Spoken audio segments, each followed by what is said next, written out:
안녕하세요.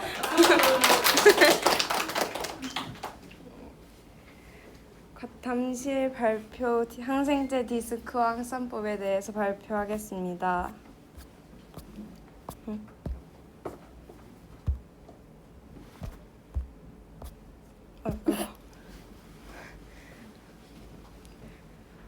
디스크 확산법 실험은 항생 효과를 확인하는 실험으로 이 실험에 대해 알아보기 전 항생제의 기원과 작용 원리, 효과와 항생제 내성 문제에 대해 먼저 알아보겠습니다.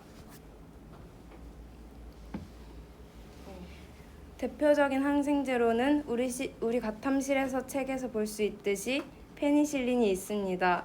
이 페니실린은 처음 발견한 사람은 알렉산더 프레밍으로 프레밍은 우연히 포도상규균 배양 접시에서 푸른 곰팡이가 자란 것을 확인했는데 이 곰팡이 주변에서 세균이 자라지 않아서 향균 물질이 만들어낸다고 판단하였습니다.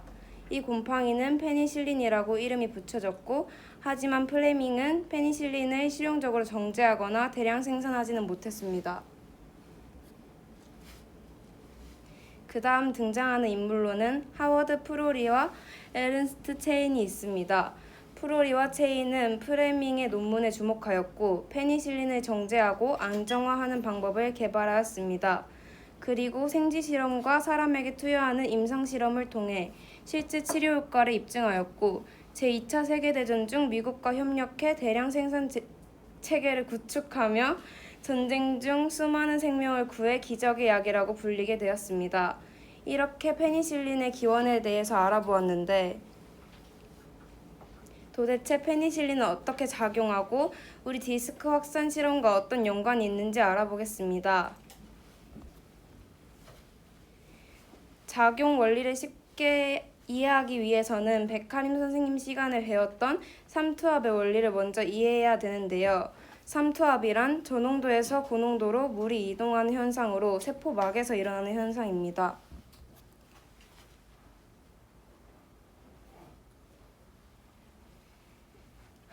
페니실린은 세포벽 형성을 방해하여 세포벽이 잘 만들어지지 않게 하고 이로써 세포벽이 삼투압을 견디지 못하고 터져서 세균이 죽게 됩니다. 여기서 사람의 세포는 안 죽고 세균만 죽게 되는 이유는 세균은 세포벽을 가지고 있지만 사람에게는 세포벽이 없어서 그렇다고 합니다. 이런 작용으로 페니실린은 감염병 치료와 다양한 질환에 사용되어 수많은 생명을 구할 수 있었고 이런 페니실린의 사용이 늘어나면서 일부 세균은 내성을 가지게 되어 반응하지 않는 균주가 생기면서 새로운 항생제의 개발이 필요해지게 되었습니다. 저희가 할 실험인 디스크 확산법 실험은 항생 물질로 인해 생긴 생장 억제 구역의 크기를 측정하여 어떤 항생 물질이 효과적인지 확인하는 실험으로 앞에 말한 내용을 바탕으로 억제 구역 부분을 항생제의 효과 부분이라는 것을 알 수 있습니다. 이 부분. 만약 페니실린 디스크로 실험한다면 페니실린 디스크를 배지 위에 올리고 주변 세균이 자라지 않는 억제 구역을 확인합니다. 그리고 이는 페니실린이 세균의 성장을 억제했다는 증거이고 억제완의 크기를 통해서 항생제의 효과를 비교할 수 있습니다. 다음으로는 항생제 디스크 확산법으로 항생 효과를 확인하는 방법에 대해서 말씀해 드리겠습니다.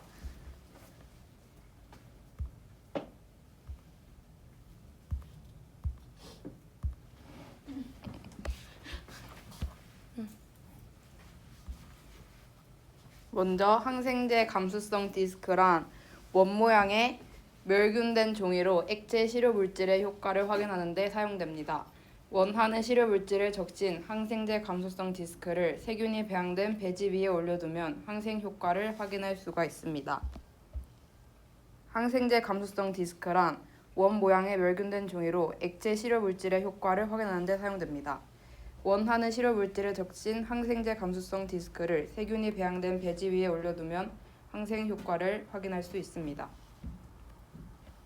우리 책에서는 식물을 활용하여 항생 물질을 추출했습니다. 여기서 항생 물질이라는 것이 우리가 디스크 확산법 실험할 때 사용하는 액체 시료 물질을 말합니다. 첫 번째로 식물을 선정하고 준비합니다. 이때 항균 효과가 있을 것으로 예상되는 마늘이나 생강 등을 고릅니다. 잎, 줄기 등 특정 부위를 말리고 잘게 썰어 건조 분말 형태로 준비합니다. 두 번째로 항생 물질이 들어있는 유효 성분을 빼내는 추출 단계입니다. 보통 용매 추출법을 주로 사용합니다. 이 방법은 마늘을 잘게 썰어 에탄올에 담가 며칠 동안 우려낸 뒤 걸러서 항균 추출물로 사용하는 것과 같은 방법입니다. 우리 책에서도 식물 잎 조각을 에탄올에 하루 동안 담가두어서 항생 물질을 추출해냈습니다. 그리고 추출 용액을 여과지나 거름 장치로 불순물을 제거하고 증류기나 감압 농축기 등을 이용해 용매를 날리고 향균 성분만 진하게 농축합니다. 그리고 나서 실험을 진행하게 됩니다. 교과서에 나온 대로 실험 과정을 설명해드리겠습니다. 일단 식물에서 항생 물질을 추출하고 그 다음에 항생제 감수성 디스크를 식물 추출액에 충분히 적신 후에 첫 번째 그림과 같이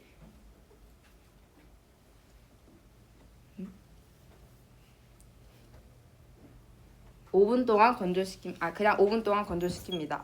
5분 동안 건조를 시키는 이유는 디스크에서 액체가 뚝뚝 흐르지 않게 하기 위해서입니다.